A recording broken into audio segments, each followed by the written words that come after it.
ہمیں کہا جاتا ہے کہ ہم کامیابی کے لیے صبر کریں، اور آپ کی تقریروں میں بھی بہت ہمیں جو ہے صبر کی تلقین ملتی ہے، اور اس کی اگزامپل میں ہمیں اگزامپل دی آتی ہے انبیاء کی.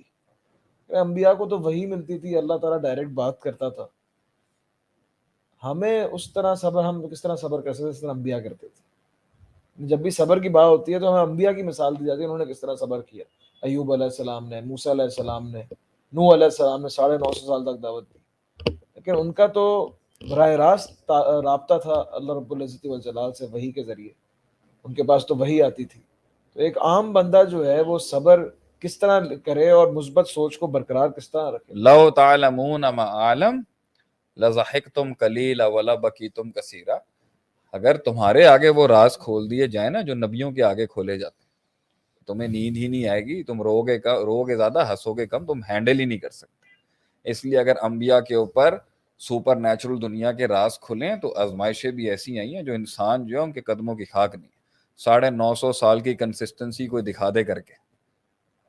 دعوت لیلا و نہارا، رات دن دعوت دیتا رہا اللہ میں، رات دن.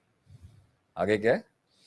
انی دعوت قومی لیلا انی دعوت قومی لیلا و نہارا، فلم یزد میں صبح شام دعوت دیتا. آگے کیا ہے؟ فلم یزد دعائی اللہ فرارا، فلم یزد دعائی الا فرارا. کچھ نہیں بڑھا، ان کا فرار مجھ سے بڑھتا گیا. وہ بھاگتے گئے. آپ کر کے دیکھیں نا ایسے. اس لیے جو اس کا اللہ نے فرمایا بندے کو ٹیسٹ اس کے ایمان کے مطابق کیا. ایمان بڑھتا ہی بلاؤں سے، ایمان بڑھتا ہی گرائنڈ ہونے سے، یقین بڑھتا ہی بار بار اس سے.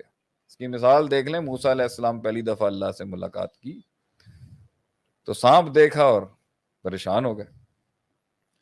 لیکن فرعون کے کوٹ کے اندر 70,000 سانپوں کے اندر موسیٰ علیہ السلام نہیں ہلے اپنی جگہ سے. اور جب وہاں پہنچے، جب آگے سمندر اور پیچھے فرعون تھا، تو کہہ دیا میرا رب مجھے یہاں بھی رستہ دے گا. یقین کی کیفیت بڑھتی گئی آپ کی. So you do not need to worry about these things. ان شاء اللہ تعالیٰ وقت کے ساتھ ساتھ چیزیں آپ کی بہت پاورفل ہوتی